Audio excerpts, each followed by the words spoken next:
Bom dia, mais um estudo do Vem Segue. Hoje eu vou continuar compartilhando aqui sobre a Páscoa. Na Páscoa nós comemoramos a ressurreição do nosso Salvador Jesus Cristo, a vitória dele sobre a cruz.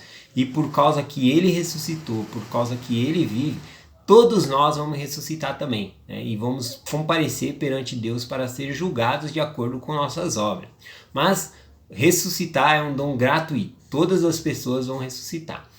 Bom, foi difícil escolher um versículo aqui para compartilhar com vocês sobre a ressurreição de Jesus Cristo, né?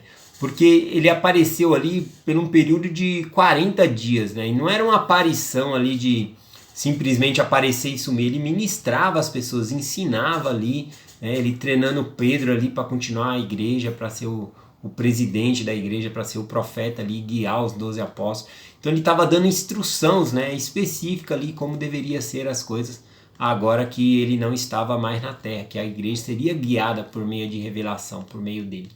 Então ele estava instruindo, né? Aqui em Atos 1 mesmo, né, é mencionado que ele aparece a muitas pessoas, ele caminha entre elas, né, num terreno assim, vai indo assim na estrada, e depois ele sobe aos céus, né? Aparece dois anjos ao lado, né, e fala: homens galileus, por que olhais para o céu? Esse mesmo Jesus que viste subir, né, há de voltar. Então ele teve muitas aparições.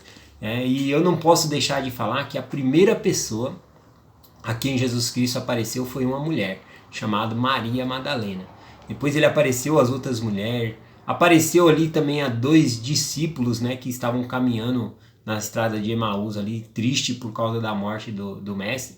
Cristo aparece entre eles, não reconhece, Cristo vai conversando com eles, mas, né, chega um determinado momento ali que é partido o pão ali, e aí eles reconhecem Jesus Cristo, né? E aí Jesus Cristo desaparece da presença deles.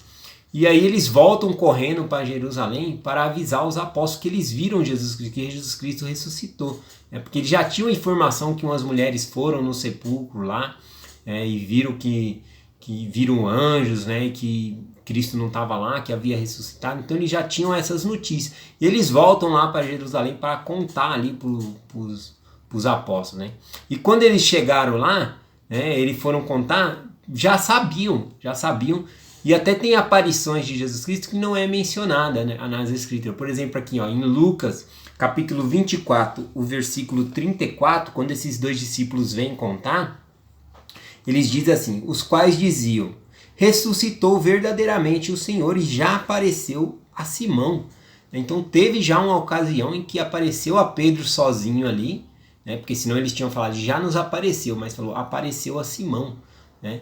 Então houve uma ocasião que Jesus Cristo apareceu a Simão, mas não tem esse evento propriamente dito aqui nas escrituras, né? Mas ele apareceu uma ocasião a qual estava os apóstolos reunidos, né, num lugar com as portas fechadas, né? Eles estavam com medo, né, do que poderia acontecer com eles. Mataram o líder deles. Então eles estavam com medo, estavam todos reunidos ali com a porta fechada, e Jesus Cristo aparece no meio deles, né? Nessa ocasião faltava dois apóstolos, um havia se suicidado, que era Judas, e o outro era Tomé, que não estava no meio, né? E Jesus Cristo apareceu no meio deles ali, falando: a paz seja convosco. E eles viram e creram ali, né? E depois nós podemos ver que ele aparece novamente, uma segunda vez, com os apóstolos reunidos, né? E tanto que Tomé não estava na primeira vez, né? E com o testemunho dos outros apóstolos, ainda assim Tomé não acreditou. Ele falou: se eu não tocar ali, eu não vou acreditar que ele ressuscitou. Se eu não colocar as mãos no lado e na ferida da sua mão, eu não vou acreditar. E aí vem Jesus Cristo, aparece novamente ali, né? E fala: põe aqui, Tomé, a tua mão, né, no meu lado, e toca aqui, né, com o teu dedo aqui, para você ser crente, né, e não descrente, né? E ele repreendeu Tomé por causa daquilo. E ele disse: bem-aventurado o que não me viu e creu. Ou seja, todos nós que não vimos Jesus Cristo e acreditamos que ele ressuscitou, nós somos bem-aventurados. Nós já vamos ter um galardão no céu por causa dessa nossa fé, tá bom? Também teve a ocasião em qual, quando Pedro, né, e João receberam a notícia, né, pelas mulheres que Cristo não estava no sepulcro, eles correram até lá. Quando João entrou no sepulcro, que ele viu os panos ali somente, né, da Jesus Cristo, ele entendeu que Jesus Cristo havia ressuscitado. Então, sem ver o Salvador, ele já acreditou, né? Ele creu que havia ressuscitado, diferente de Tomé, que tinha o testemunho dos outros e mesmo assim não creu. Bom, vamos para a escritura que eu escolhi aqui. Eu vou debater aqui João capítulo 21.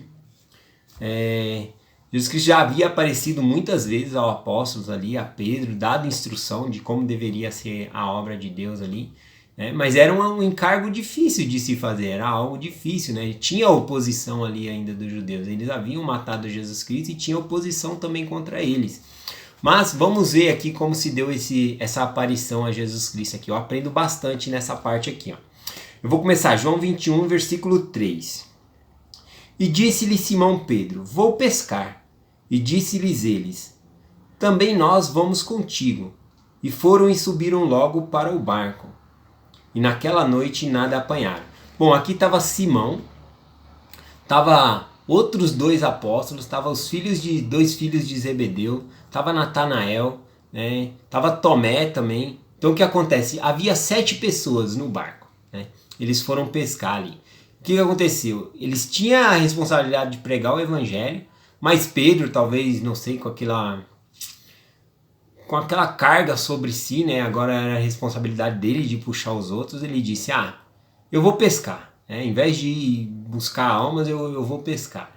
E aí os outros também poderia qualquer hora falar para Pedro, né? Não, Pedro, o Senhor mandou a gente pregar o evangelho, não vamos pescar não, vamos cumprir a responsabilidade nossa. Não, mas nenhum deles fez isso, né? Falou aqui na escritura, diz, e logo subiram para o barco, né? E foram lá, ficaram a noite toda tentando pescar e não conseguiram. Então vem a aparição de Jesus Cristo, né? Jesus Cristo aparece na praia, eles não reconhecem, e Jesus Cristo fala com eles, né? Filhinhos, tem algo que comer? Né? E eles responderam não, porque não tinham apanhado nada, e Jesus Cristo fala, lança do lado direito do barco e achareis. E eles lançaram ali e já não conseguiam trazer a rede de tanto peixe. Nesse momento, João, ele diz para Pedro, é o Senhor. E aí Pedro, ele se veste rápido, pula na água ali, né? E vai até lá com o Salvador. Os outros vão de barco mesmo, né? Para chegar até onde Jesus Cristo está ali. Eu vou ler o versículo 9 agora, diz assim.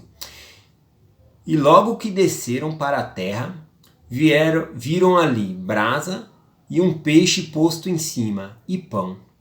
E disse-lhe Jesus, trazei dos peixes que agora apanhastes. Né? E eles foram lá puxar a rede, né? E tinha 153 grandes peixes, né? De maneira que já era um milagre a rede não ter se rompido com tantos peixes grandes assim. Podemos observar também que eles tinham trazido o peixe arrastando ali e que Jesus Cristo já tinha, né, um peixe na brasa e tinha pão ali, né? Eu gosto muito de lembrar dessa escritura, eu lembro bem da Sociedade do Socorro, das mulheres que dão aula na igreja, porque quando nós vamos numa aula dessa, já tem uma mesa forrada ali, um arranjo de flores, tudo preparadinho, né? Elas colocam gravura ali. Eu mesmo tenho bastante deficiência com isso, eu não uso muito gravura, giz, lousa, é difícil eu usar quando eu vou ensinar, compartilhar o evangelho em sala de aula, assim, é difícil eu usar. Mas as mulheres, e a gente vê a importância disso, né? Pedro, quando eles chegam ali, já está tudo preparado. Então é importante quando nós vamos ensinar, dar uma aula, que esteja tudo preparado, que chegamos com antecedência, preparamos as coisas ali, para não ficar aquela coisa de tumulto correndo. Isso impede, né, que nós percebamos o Espírito Santo, né, o que ele quer nos dizer. Então por isso é importante chegar antes e arrumar tudo necessário antes para dar aula. Vamos continuar aqui. Então eles trouxeram os peixes, deixa eu ver qual versículo eu retomo aqui. Ele deu o pão, o peixe para eles. E diz aqui, vou continuar do 14. E já era a 3ª vez que Jesus se manifestava aos seus discípulos, depois de ter ressuscitado dos mortos. E depois de terem jantado, Jesus disse a Simão, Pedro, Simão, filho de Jonas, ama-me mais do que estes? Provavelmente ele apontando para os peixes, né? Você me ama mais do que esses peixes aqui, né? E ele respondeu, sim, Senhor, tu sabes que te amo. E disse-lhes, apacenta os meus cordeiros. E tornou a dizer-lhe uma segunda vez: Simão, filho de Jonas, ama-me? E disse-lhe: Sim, Senhor, tu sabes que te amo. E disse-lhe: apacenta as minhas ovelhas. Vê que o Senhor, na segunda frase aqui, ele usa a palavra ovelha e não cordeiro, né, como ele usou na primeira. Qual que é a diferença do cordeiro e da ovelha? O cordeiro é o filho da ovelha, né? Então, dessa maneira, Jesus Cristo está mandando nós primeiro cuidar das crianças, né? O futuro da igreja. Nós devemos olhar pelos jovens, tá bom? Devemos olhar por ele. Então, ele vê a atenção que ele dá à juventude hoje em dia. Nós podemos ver que o trabalho na igreja está sendo bem focado no jovem. O bispo é responsável do bispo ali, principalmente do jovem. A atenção maior ali sempre foi o jovem, tá bom? E esse é um mandamento aqui que Jesus Cristo estava dando a Pedro, né? E continuando aqui, versículo 17 agora. E disse-lhe a terceira vez: Simão, filho de Jonas, ama-me? Simão entristeceu-se por ter dito uma terceira vez: ama-me. E disse-lhe: Senhor, tu sabes tudo, tu sabes que te amo. E Jesus disse-lhe: apacenta as minhas ovelhas. Apacenta as minhas ovelhas não é o pau senta nas ovelhas não, viu? Não é para você ficar queimando a pessoa quando ela não está guardando o mandamento. É incentivar, ajudar a pessoa, né? É confortar a pessoa, tentar trazer a pessoa de volta a Cristo. Tá bom? É apacentar e não sentar o pau. Isso aí afugenta as ovelhas. Se você for bater na ovelha, ela vai correr de você. Nós temos que ser cativante, usar o Espírito para ajudar as pessoas. Aqui é citado também que, né, quando Jesus Cristo perguntou pela terceira vez, Pedro ele se entristeceu. Provavelmente, né, aqui é minhas próprias palavras, ele deve ter se lembrado de quando Cristo disse que ele o negaria, né? E quando o galo cantasse, né? E 3 vezes também Pedro havia falado que não iria negar Jesus Cristo, né? E ele negou. Então ele não gosta muito dessa brincadeira de 3 aqui, né? Né? Mas ele tinha certeza que ele amava o Salvador. Bom, então eu vou compartilhar só essa parte aqui mesmo. Eu só gostaria de falar que a responsabilidade dos apóstolos era compartilhar o Evangelho, continuar o Evangelho de Jesus Cristo. E aqui dessa maneira nós podemos ver, né, que Jesus Cristo havia chamado eles desde o começo lá, né? Vocês vão ser pescadores de homens, né, não de peixe. Né? E eles foram lá e pescar, não era para eles ir pescar. Ou seja, outra coisa que nós aprendemos também. Se Jesus Cristo quiser peixe, ele vai ter peixe. Ele não quer peixe, ele quer as almas dos homens. Bom, quando eles trouxeram o peixe, ele já tinha peixe lá, né? Então tem muitas pessoas que se preocupam muito com o bem material, né? Nesse caso, os peixes significavam sustento, alguma coisa assim. Nós também temos que ir atrás do nosso peixe, ao nosso trabalho, trazer sustento para o lar. Mas nós não devemos esquecer dos mandamentos de Deus, de compartilhar o Evangelho. Então por isso que eu falo, por meio dessa mensagem, compartilha com outra pessoa, envia para um amigo, né? Pede para ele se inscrever aí no canal, né? Então dessa maneira nós podemos compartilhar o Evangelho. Bom, eu deixo essa mensagem em nome de Jesus Cristo. Amém. Até amanhã.